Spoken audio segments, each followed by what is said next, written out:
Assalamualaikum warahmatullahi wabarakatuh. Alhamdulillah hamdan katsiran tayyiban mubarakan fihi kama yuhibbu rabbuna wa yarda. Ashhadu an la ilaha illallah wahdahu la syarika lah wa ashhadu anna Muhammadan abduhu wa rasuluh. Allahumma salli wa sallim wa barik ala Muhammad wa ala alihi wa sahbihi ajma'in. Rabbi syrah li sadri wa yassir li amri wa ahlul uqdatan min lisani yafqahu qawli, amma ba'd. Ikhwati azakumullah, alhamdulillah kita bersyukur kepada Allah Subhanahu wa taala atas karunia yang Allah berikan kepada kita di kesempatan hari ini. Allah berikan taufik kepada kita untuk bisa hadir di dalam majelis yang mulia ini. Salawat dan salam tercurahkan kepada uswah tauladan kita baginda Rasulullah sallallahu alaihi wasallam atas apa yang telah beliau perjuangkan sampai kita hari ini mendapatkan nikmat iman Islam di atas sunnah Rasulullah SAW yang mulia. Ikhwati azakumullah, kita kembali di pertemuan kali ini menelusuri hadis-hadis Rasulullah SAW yang berkenaan dengan sirah beliau. Telah kita sebutkan bagaimana pengaruh dari pertempuran Uhud yang menyebabkan muncul paradigma di kalangan kaum kafirin tentang mungkinnya Rasulullah SAW dikalahkan, dan kemudian menimbulkan pertanyaan di dalam hati mereka, apa benar dia seorang nabi? Karena di perang Uhud Rasulullah SAW dikalahkan dalam arti terdesak, walaupun tidak sampai terbunuhnya Rasulullah SAW dan tidak mendapatkan kemenangan yang nyata dari kaum yang memusuhinya, tapi itu paling tidak menunjukkan bahwa boleh atau bisa dikalahkan Rasulullah SAW tersebut, sehingga muncullah keberanian dari pihak-pihak musuh untuk mengelabui Rasulullah SAW di dalam melemahkan kedudukan beliau. Kita sudah sebutkan di pertemuan yang lalu tentang kisah Bi'rur Raji'ah. Maka di kesempatan kali ini di fase berikutnya terjadi lagi peristiwa yang mirip, yaitu tentang Bi'rul Mu'nah, di mana sahabat-sahabat Rasulullah SAW yang 70 ahli qurra, ahli baca Al-Quran, yang sahabat-sahabat kecintaan Rasulullah SAW, yang diceritakan mereka di siang harinya adalah Yakhtabun maknanya mereka mencari kayu bakar, mencari penghidupan dengan segala kemampuan mereka, mengumpulkan kayu bakar untuk makan dan untuk membantu kaum muslimin. Lalu di malamnya mereka yaqra'un al-Quran, mereka membaca Al-Quran, menghidupkan malam-malam mereka, baik itu dengan mengajarkan Al-Quran maupun dengan salat-salat malam mereka. Maka sahabat-sahabat ini adalah sahabat-sahabat yang mulia, yang kemudian dari 70 sahabat ini hanya 2 orang yang selamat dari pembantaian Bi'rul Ma'unah. Bagaimana kisahnya tersebut? Kisahnya disebutkan oleh muallif hafizahullah taala,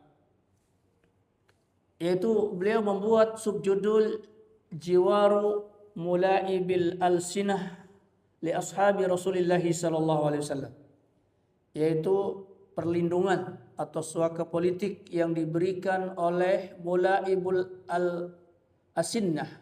Mulaibul Asinnah. Mulaibul Asinnah ini adalah laqab, dia gelar. Kalau kita baca dari sisi bahasa Arab, mulaib artinya pemain. Pemain. Asinnah artinya gigi yang taring. Tapi yang dimaksud adalah mata tombak ya, mata tombak yang tajam yang ada di ujung tongkat, ya. Maka dikenallah orang ini dengan sebutan Mulaibul Asinnah, yaitu orang yang bermain atau mahir dalam menggunakan tombak. Sehingga diceritakan beliau ini mampu menunggang kuda dan memainkan tombak itu seperti mainan biasa saja. Begitu mahirnya dia. Ya, sehingga dia piawai sekali menggunakan itu dan selalu menang di dalam pertempuran. Sehingga Mulaibul Asinnah ini menjadi tokoh di masa Rasulullah Sallallahu Alaihi Wasallam dari suku-suku yang ada di sekitaran Madinah Mekah. Mulaibul Asinnah ini disebut namanya adalah Abul Barra, ya. Dan dia tidak masuk Islam. Jadi dia bukan sahabat Rasulullah Sallallahu Alaihi Wasallam. Namun dia tokoh yang memiliki kepedulian baik terhadap lingkungannya. Wabil khusus punya penghargaan dan penghormatan kepada al-Islam. Maka di sini muallif membuat judul jiwar. Jiwar itu artinya perlindungan musuh terhadap kaum muslimin. Ya, seperti jiwarnya Mut'im bin Adi. Ketika Rasulullah SAW keluar dari Taif, lalu beliau dilempari di Taif, beliau tidak bisa masuk ke kota Mekah kecuali atas perlindungan suaka politik yang diberikan tokoh, ya, Mut'im bin Adi. Begitu pula di kisah ini, ikhwati azakumullah, yang diriwayatkan dengan hadis yang sahih tentang ketokohan Mulaibul Asinnah. Ya. Dia memiliki kedudukan dari hadis Ka'ab bin Malik. Ka'ab menceritakan Ja'a Mulaibul Asinnah. Datanglah Mulaib al-Asinnah, yaitu tadi sudah kita sebutkan gelar yang diberikan kepada seorang kepala suku, ilan Nabi sallallahu alaihi wasallam, kepada Nabi sallallahu alaihi wasallam. Jadi pasca perang Uhud datang ke kota Madinah lalu menjumpai Rasulullah SAW, lalu kemudian membawakan hadiah.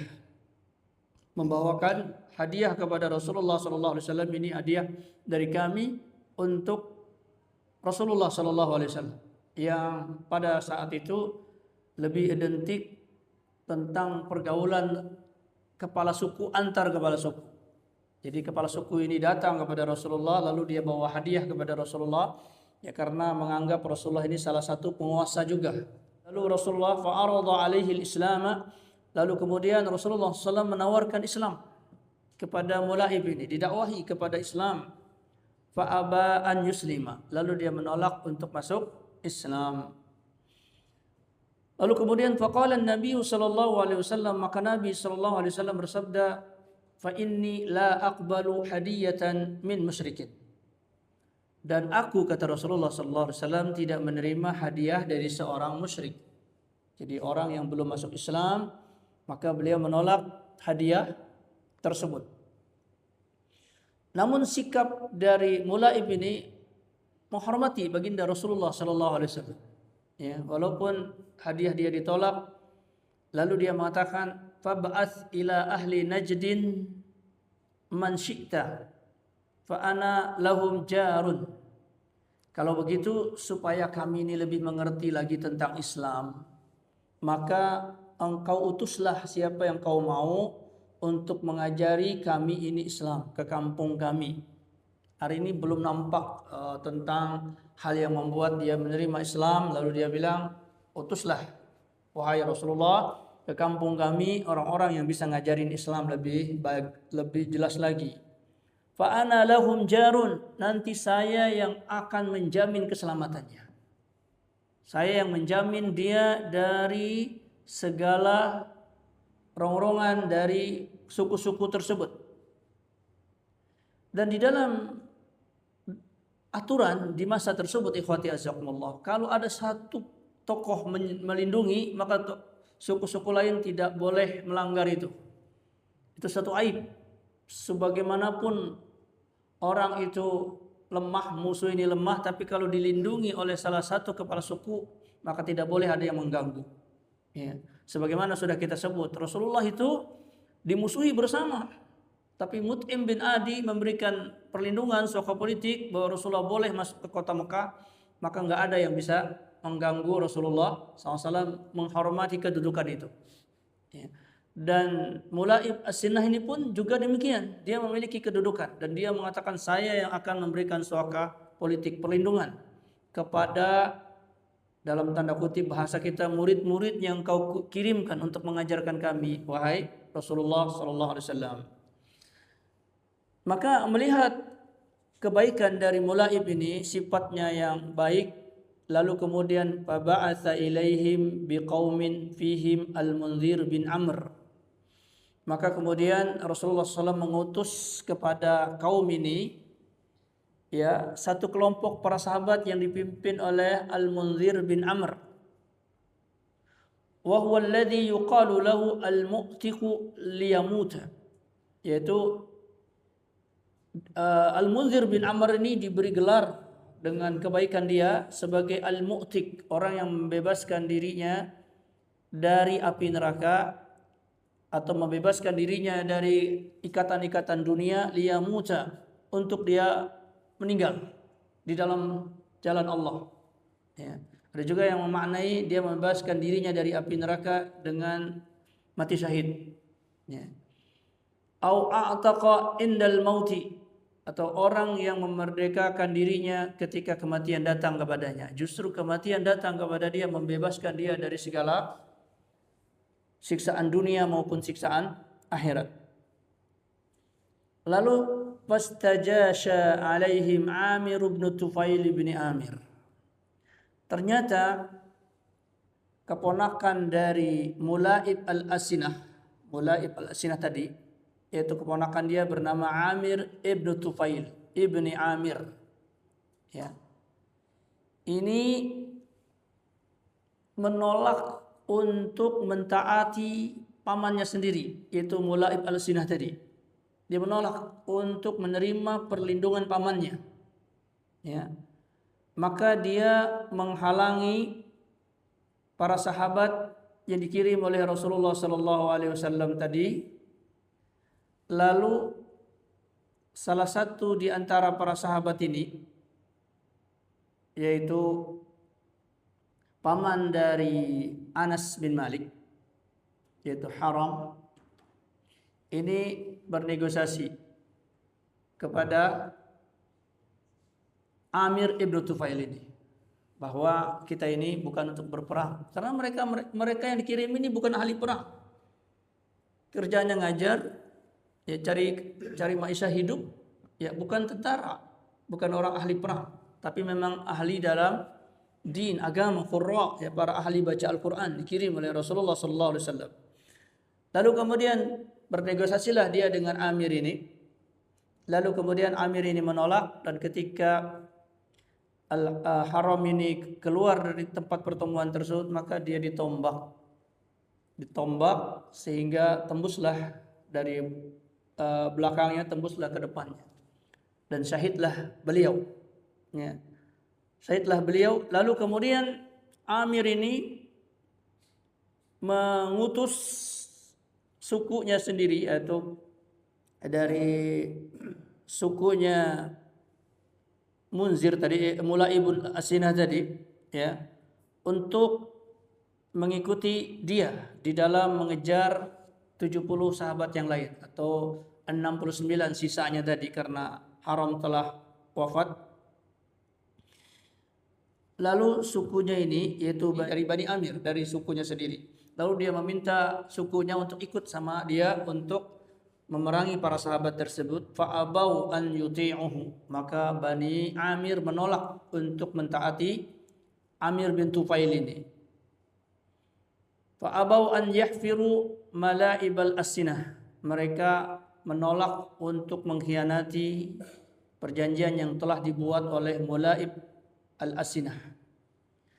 Namun kemudian dia merayu lagi Bani Sulaim, ya, yang berdekatan dengan suku Bani Amir ini. Dia merayu Bani Sulaim, fa'ata'uhu, lalu kemudian Bani Sulaim mentaatinya. Lalu mereka membawakan atau mengikuti Amir bin Tufail ini dengan mi'atu rajulin ramin, yaitu membawakan 100 orang, 100 orang laki-laki yang pandai memanah. Ya. Fa'adrakahum bi bi'ri ma'unah. Lalu kemudian mereka mendapatkan sahabat itu di sumur Ma'unah. Faqataluhum, maka lalu mereka membunuh semua sahabat tadi ila Amr bin Umayyah. Amr bin Umayyah ini dia juga terluka di situ dan mereka menyangkanya dia sudah mati. Ya, dia menyangka sudah mati. Mereka menyangka Amr bin Umayyah ini juga sudah mati. Ya, sehingga kemudian Amr bin Umayyah ini selamat, ya, dengan keadaan terluka dia sampai ke Madinah dan dia wafat di perang Khandaq. Ya, dia hidup sampai perang Khandaq, namun juga beliau syahid di perang Khandaq tersebut, yaitu Amr bin Umayyah radhiyallahu anhu. Kemudian juga ada salah satu juga dari orang-orang yang ikut bersama para sahabat ini mengajar. Dia kebetulan pada saat itu tidak hadir di Bi'ru Ma'unah karena dia yang mengembalakan kambing milik para sahabat-sahabat yang lain. Dia sedang mengembalakan kambing milik sahabat-sahabat yang lain, ya, sehingga dia tidak terbantai di Bi'ru Ma'unah ini. Jadi ini dua sahabat yang hidup di Bi'ru Ma'unah. Saya lupa nama sahabat yang selamat ini. Dia mengembala kambing milik para sahabat-sahabat lain yang ada di gurun di lembah tersebut, sehingga dia tidak mengikutinya.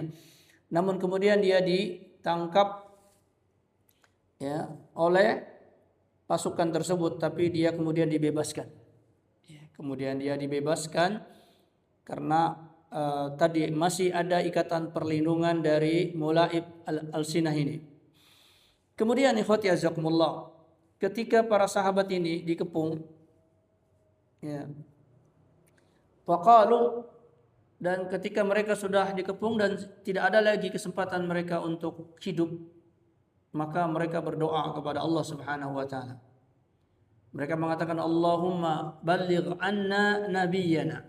Ya Allah, sampaikan cerita kami ini, keadaan kami ini kepada nabi Engkau. Jadi enggak ada handphone, enggak ada orang yang bisa dikirim untuk menghabarkan karena semuanya mati tadi. Yang dua pun terlambat. Ya, yang satu dalam keadaan terluka sampai dia mampu untuk bangkit balik ke Madinah, yang satu lagi ditangkap, sehingga benar-benar keadaan para sahabat ini tidak diketahui oleh Rasulullah sallallahu alaihi wasallam. Namun para sahabat ini yang dikepung ini berdoa kepada Allah Subhanahu wa taala, Allahumma balligh anna nabiyyana anna laqad laqinaka faradina anka. Sesungguhnya kami akan berjumpa kepada Engkau ya Allah. Faradina, maka kami ridho anka kepada Engkau ya Allah.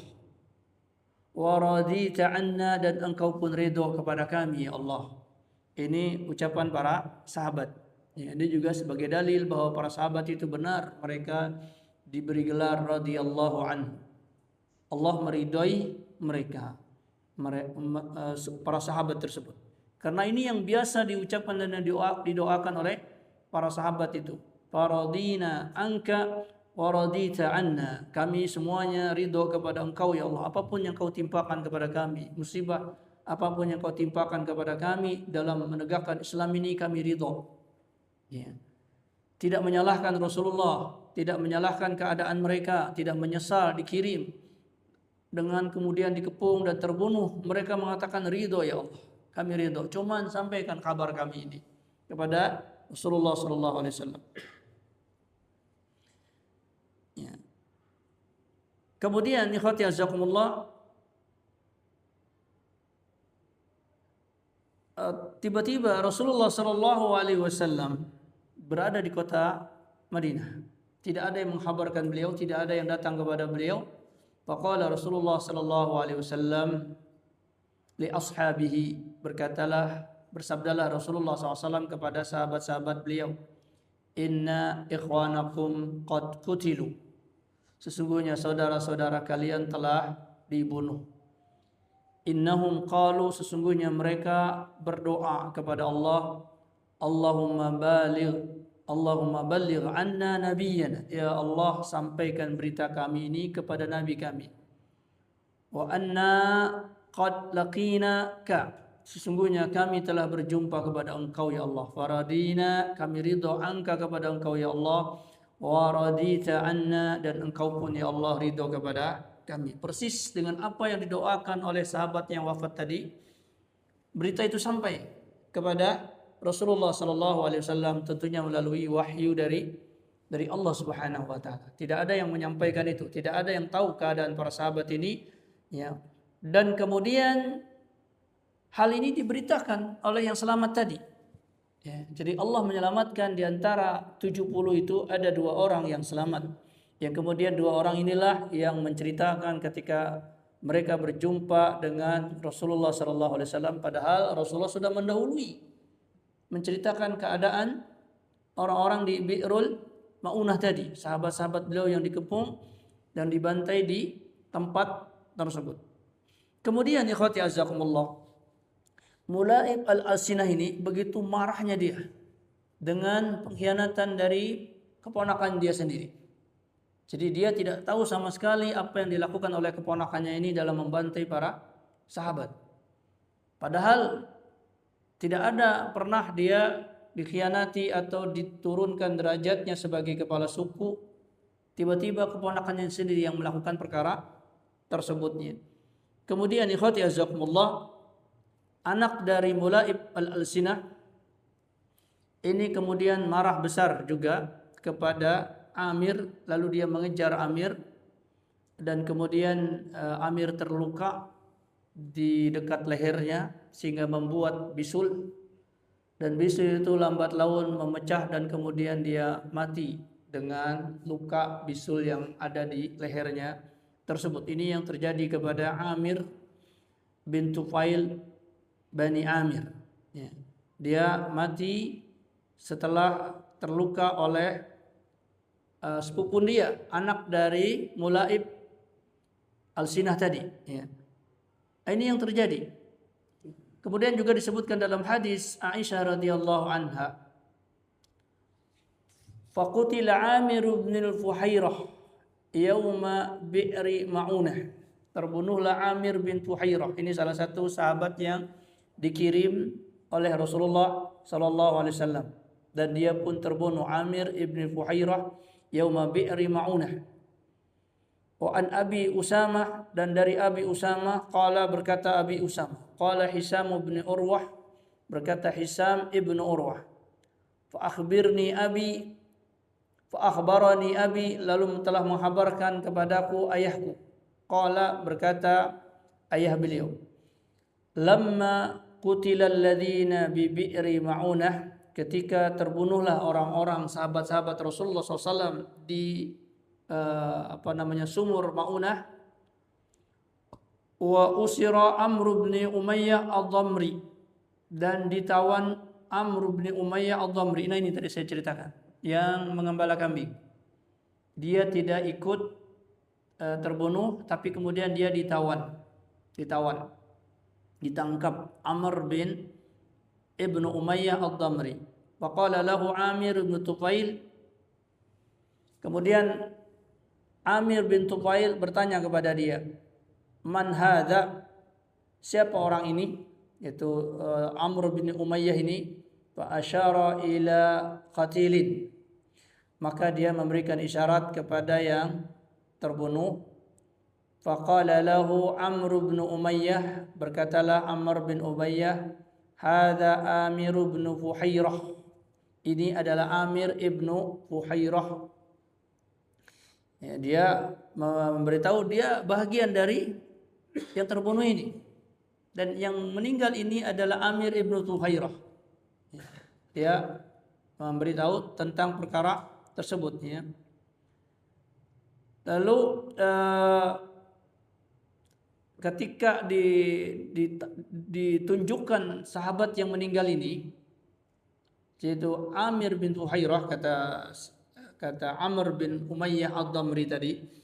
Lalu ketika ditunjukkan jenazah tersebut, Amir ini yang membantai ini, dia berkata, faqala, berkatalah Amir ibnu Tufail, laqad ra'aituhu ba'dama qutila, aku melihat dia setelah dia terbunuh.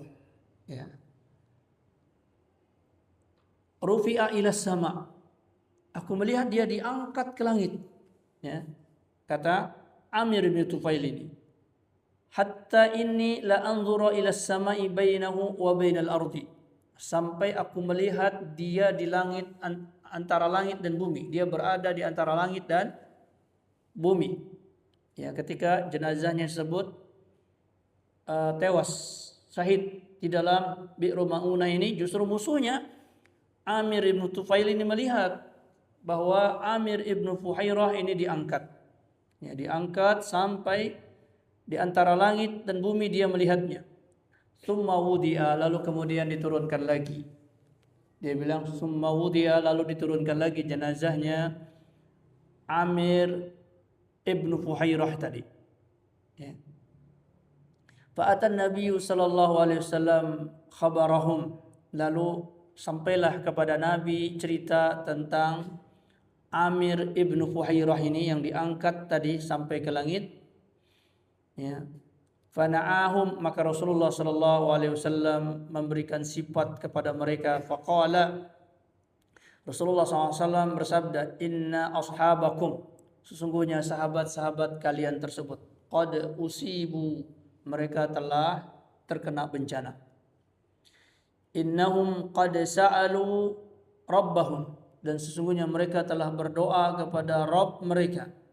Faqalu, mereka berdoa kepada Allah, Rabbana, wahai Rabb kami,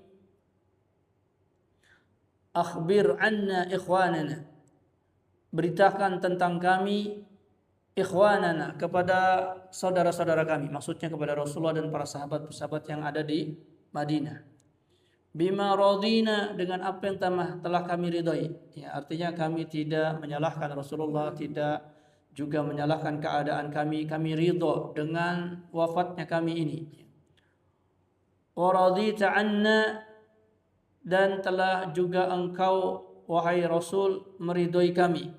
Dalam riwayat ini mereka menyebut Rasulullah sallallahu alaihi wasallam juga meridhoi kami. Jadi ridho dengan keadaan kami walaupun kami terbunuh, tidak bisa menyelesaikan tugas tersebut. Fa akhbirhum anhum, maka ceritakanlah mereka-mereka yang terbunuh ini kepada para sahabat tersebut. Wa usiba yauma idzin, dan juga disebutkan yang menjadi korban di dalam Bi'ru Ma'unah pada saat itu adalah Urwah ibn Asma ibn Salat. Ya. Jadi Urwah bin Asma bin Salat. Maka kemudian fasumiya urwatan bihi, lalu kemudian disebutlah hari tersebut sebagai hari Urwah. Itu hari sebut di dalam sejarah juga disebut sebagai hari Urwah selain dari Bi'ru Mu'nah. Ya. Kemudian Munzir ibnu Amr yang menjadi pimpinannya juga meninggal, maka sumiya bihi, dinamakanlah hari tersebut Munziran, hari Munzir. Kalau disebut dalam sejarah hari Munzir, maka sama itu adalah maknanya Bi'ru Ma'unah. Juga disebut dengan hari Urwah. Urwah di sini bukan Urwah bin Asma binti Abi Bakar ya, walaupun namanya mirip, Urwah bin Asma, tapi Asmanya laki-laki di sini. Jadi nama Asma itu di Arab bisa laki-laki, bisa perempuan. Ya. Maka dilihat kalau dia bin berarti Asma bin, berarti dia laki-laki. Asma bin Salat berarti dia laki-laki. Sementara keponakannya Abu Bakar Siddiq atau cucunya Abu Bakar Siddiq adalah Urwah bin Asma binti Abi Bakar. Ya, dan itu tabi'in. Sementara Urwah bin Asma bin Salat ini adalah seorang sahabat Rasulullah SAW dan beliau syahid di Bi'rul Mu'nah. Kemudian ikhwati azakumullah, setelah peristiwa tersebut maka Rasulullah SAW mendoakan terhadap orang-orang yang terbunuh di dalam peristiwa tersebut dan juga mendoakan keburukan terhadap orang-orang yang melanggar perlindungan yang telah mereka janjikan kepada kaum muslimin. Maka disebut ya di dalam hadis Anas ya tentang peristiwa terbunuhnya para sahabat ini dan kunutnya Rasulullah sallallahu alaihi wasallam. Ya. Maka ketika Anas ditanya, "Aqanata Rasulullah SAW fi subhin?" Apakah Rasulullah SAW kunut di subuh? Maka Anas mengatakan, "Na'am, ya. Bal qanata fil maghrib." Bahkan juga Rasulullah kunut di maghrib. Maka yang dimaksud oleh Anas ini adalah kunutnya Rasulullah SAW di kunut tentang doa kepada para sahabat yang wafat dan melaknati kaum Ri'lin dan Da'wan yang masuk ke kelompok Bani Sulaim. Jadi di Bani Sulaim itu ada banyak suku, ada Bani Ri'lin, ada Bani Da'wan yang semuanya didoakan keburukan oleh Rasulullah SAW di dalam kunut subuh tersebut dan kunut di maghrib. Disebutkan dalam hadis Ibnu Abbas radhiyallahu anhuma, annahu qala, berkata Abdullah bin Abbas, qanata Rasulullah sallallahu alaihi wasallam syahran. Rasulullah SAW kunut 1 bulan penuh, mutatabi'an, terus menerus tanpa terhenti. Fi zuhri di waktu zuhur, wal asri di waktu asar, wal isya di waktu isya, wa salatus subhi dan salat subuh. Ya. Di sini Rasulullah SAW salat di 5 waktu zuhur, asar, maghrib, isya, subuh. Ya. Rasulullah SAW kunut dan tidak disebut nazilah. Di sini tidak disebut nazilah. Nazilah itu istilah yang disematkan oleh para ulama untuk pembahasan. Karena di dalam fikih Islam ada kunut witir, ada kunut subuh, ada kunut tentang peristiwa Bi'ru Ma'unah ini. Nah, supaya memetakan kedudukan hukum, maka diberilah nama. Ini kunut witir, ini kunut subuh, ini kunut nazilah.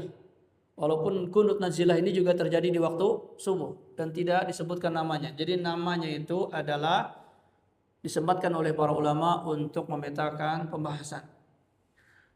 Adapun kunut nazilah telah jelas hadis-hadisnya, yaitu kisah tentang Bi'ru Ma'unah ini, di mana Rasulullah SAW menurut riwayat Abdullah bin Abbas itu kunut 1 bulan penuh, gak berhenti-berhenti, mutatabi'an.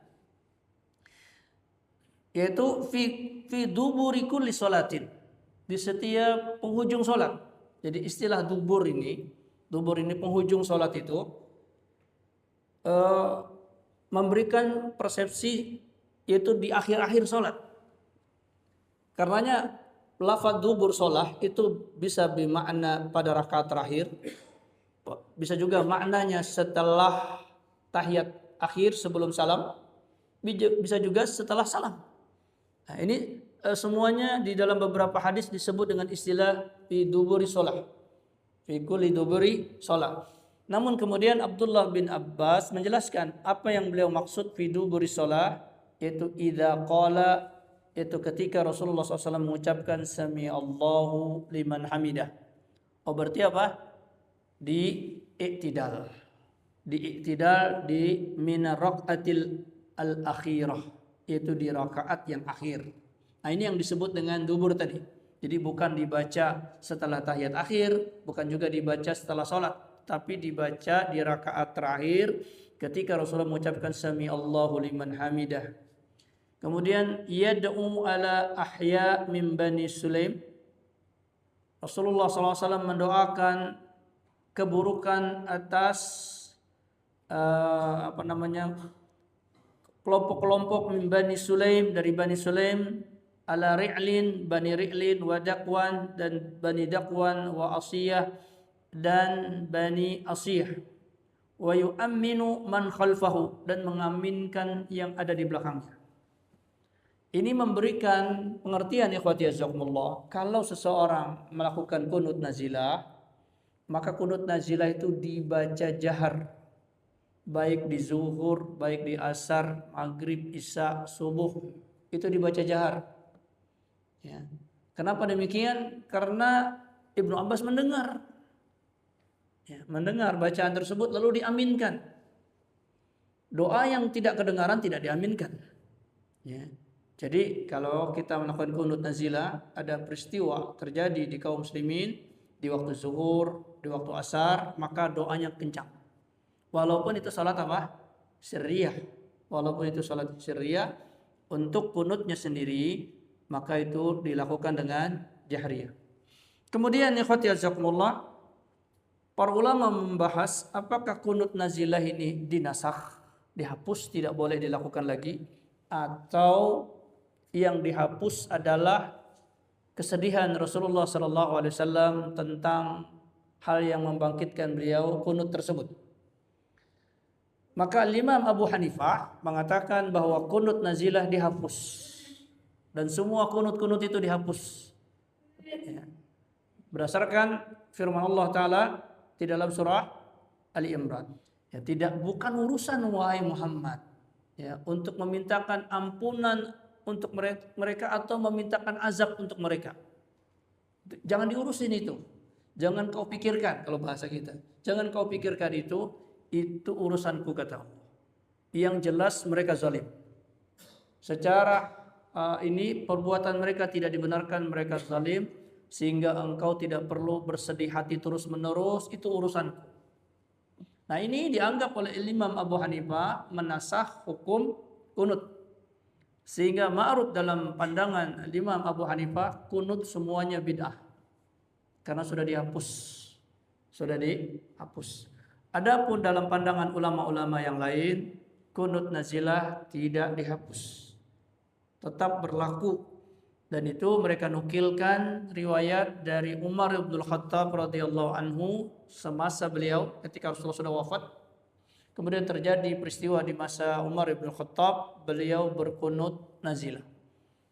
Seandainya kunut nazilah itu dihapus, berarti bukan sunnah. Bukan sunnah karena sudah dihapus. Berbuat berarti apa? Bid'ah. Tapi mungkinkah seorang sahabat berbuat bid'ah? Sekali Umar bin Khattab, orang yang paling menjaga sunnah, berarti beliau memahami kunut nazilah tidak dihapus. Yang dihapus pikiran Rasulullah supaya tidak berfokus di situ, di dalam kesedihan itu, sehingga beliau tidak bisa berbuat apa-apa, terpuruk, sedih. Lalu Allah ingatkan, serahkan urusan orang-orang zalim itu kepadaku, engkau teruskan dakwah. Engkau teruskan untuk mendakwahi manusia ini. Jangan terpuruk dengan musibah-musibah yang ada itu. Ya. Berarti apa? Doanya tetap ada. Ya, karenanya Umar bin Khattab melakukan kunut nazilah pada masa beliau, dan inilah pendapat jumhur ulama. Sehingga sudah kita sebutkan bahwa kunut adalah ba'dun min af'alis shalah, sebahagian dari bentuk-bentuk salat. Ya, bentuk-bentuk salat itu apa? Ya, ruku, sujud, takbir, angkat tangan, dan termasuk kunut. Itu adalah perbuatan salat dan itu adalah sunnah Nabi, sunnah Nabi. Adapun sebabnya, alasannya tidak disebut di dalam hadis secara spesifik namanya tadi. Bahwa Rasulullah kunut nazilah, bahwa Rasulullah kunut subuh, bahwa Rasulullah kunut witir, kecuali kunut witir disebut. Ya. Tapi kunut-kunut yang lain itu disebut dengan qanata. Rasulullah kunut. Maka jumhur ulama mengatakan kunut itu adalah sunnah. Sunnah dalam arti apa? Dalam arti apa? Perbuatan Nabi. Nabi pernah melakukannya dan tidak dinukil adanya nasakh, penghapusan sunnah tersebut sebagaimana pendapat dari Imam Abu Hanifah. Ini beberapa faedah yang kita ceritakan dalam kisah Bi'ru Ma'unah. Nah, ikhwati azakumullah, di antara faidah yang disebutkan juga dalam hadis ini bahwa Rasulullah SAW la ya'riful ghaib. Beliau tidak mengetahui perkara gaib yang terjadi setelah hari beliau tersebut. Ya, makanya ketika seorang jariyah menyanyikan nasyid dan mengatakan wa fina nabiyyun ya'lamu ma fi ghadin, di kita ada nabi yang mengetahui apa yang terjadi esok hari, maka Rasulullah menghentikannya dan tidak ridho dengan lagu tersebut, dengan nasyid tersebut, dan minta digantikan dengan lafal yang lain, dengan lagu yang menceritakan tentang ahlu Badar. Juga disebutkan di dalam Al-Quran, "Lau a'lamul ghaiba lastakthartu minal khairi." Jika aku mengetahui perkara gaib, maka niscaya aku akan banyak berbuat kebaikan. Niscaya Rasulullah nggak akan mengirim sahabatnya itu kalau Rasulullah bisa melihat mereka dibantai. Ya. Dan banyak sahabat-sahabat yang juga terbantai di dalam memperjuangkan Islam, dan Rasulullah selalu sama sekali tidak tahu. Ya. Dan ini adalah hikmah dari Allah Subhanahu wa taala, bahwa menunjukkan jalan dakwah adalah jalan yang berat, jalan yang penuh dengan pengorbanan, dan para sahabat dengan keyakinan mereka tidak ada rasa penyesalan mereka. Ya, dengan apa yang terjadi terhadap diri mereka di dalam memperjuangkan al-Islam, mereka ridha. Bahkan ketika tadi Haram, yaitu paman dari Anas bin Malik, ketika dibunuh, ya, beliau mengucapkan satu ungkapan yang menunjukkan sangat senangnya beliau dengan hal tersebut. Dia mengatakan apa? Fustu wa rabbal Ka'bah. Duhai, sungguh beruntungnya aku demi Rabb Ka'bah. Ya. Ketika dia bernegosiasi dengan Amir bin Tufail, lalu Amir bin Tufail tidak menerimanya dan dia berpaling. Ketika berpaling dia ditusuk birumhin, ya, hatta anqadahu, sampai menembus dada dia. Maka Haram mengatakan fustu wa rabbal Ka'bah wa rabbil Ka'bah. Demi Allah, demi Rabbnya Ka'bah, benar-benar aku beruntung. Inilah keridhaan para sahabat dengan apa yang ditakdirkan oleh Allah Ta'ala atas mereka, dan juga kemuliaan mereka di dalam memperjuangkan din sampai mereka mengorbankan jiwa raga mereka. Nah, sampai di sini kalau ada yang ditanyakan, falyatafaddal maskur, silakan. Ya, silakan.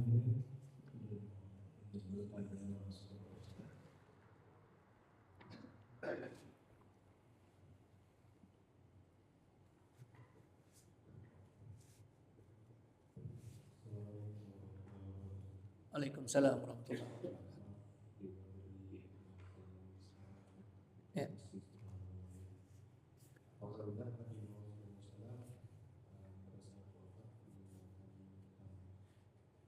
Kenapa?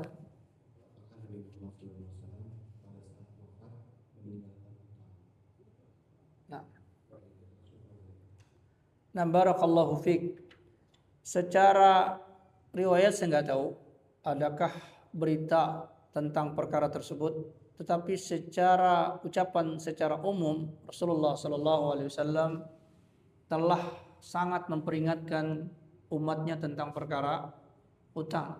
Jiwa seorang mukmin itu terkatung-katung sampai ditunaikan hutangnya, ya, sampai ditunaikan hutang beliau, ya, maka itu baru terbebas. Dan juga ancaman Rasulullah SAW tidak mensolatkan jenazah para sahabat yang ada hutangnya, itu juga demikian. Juga Rasulullah SAW selalu bertanya kepada para sahabat yang ingin berjihad, bertanya, hal ladaika dainun, apakah engkau punya hutang? Maka kalau dia punya hutang, Rasulullah tidak mengikutkan dia di dalam jihad. Itu rugi dia mendapatkan pahala jihad, khawatir dia meninggal dan dia tidak mendapatkan hak syahidnya itu karena hutangnya belum terbayar, mu'allaqun.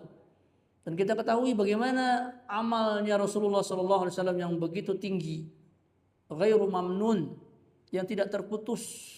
Amal Rasulullah ghairu mamnun. Kalau seandainya Rasulullah wafat dalam keadaan berhutang, maka berdasarkan apa yang beliau sebutkan itu, dan tidak ada fasilitas bahwa hutang beliau bebas begitu saja, ya, di dalam nas-nas syar'i. Karenanya hukum syariat berlaku kepada Rasulullah SAW kalau tidak ada penghususan. Wallahu alam, saya tidak mendapatkan penghususan tersebut dan juga tidak mendapatkan riwayat apakah Rasulullah SAW pernah wafat dalam keadaan berhutang. Tapi kalau beliau berhutang, iya, beliau pernah melakukan hutang piutang, ya, diantaranya juga dengan jaminan baju besi beliau kepada orang Yahudi, ya. Dan ini disebutkan oleh para ulama, kenapa Rasulullah berhutang kepada orang Yahudi? Karena nggak mungkin Rasulullah berhutang kepada para sahabat, nggak ada yang mau ngutangin. Yang ada apa? Kasih langsung. Apa yang dimauin oleh Rasulullah, siap para sahabat berkorban. Dan Rasulullah tidak ingin membebani para sahabat beliau. Maka beliau datang kepada Yahudi. Ya, orang Yahudi justru mengambil keuntungan dalam perkara ini. Ya. Karenanya ketika Rasulullah membayar, dan itu disebutkan Rasulullah membayar hutang tersebut, dan beliau mengatakan tambahkan bayarannya. Ya, Rasulullah menambahkan pembayaran dari hutang beliau. Jadi boleh menambahkan pembayaran hutang kalau tidak ada persyaratan, sebagai hadiah tambahan. Kita bayar hutang, lalu kita tambahkan pembayaran tersebut, itu tidak mengapa asal tidak dipersyaratkan. Ya, itu yang dilakukan oleh Rasulullah Sallallahu Alaihi Wasallam. Ya, wallahu a'lam. Nah, demikian aku qauli hadza wa astaghfirullah subhanakallahumma wa bihamdika asyhadu an la ilaha illa anta astaghfiruka wa atubu ilaik. Assalamualaikum warahmatullahi wabarakatuh.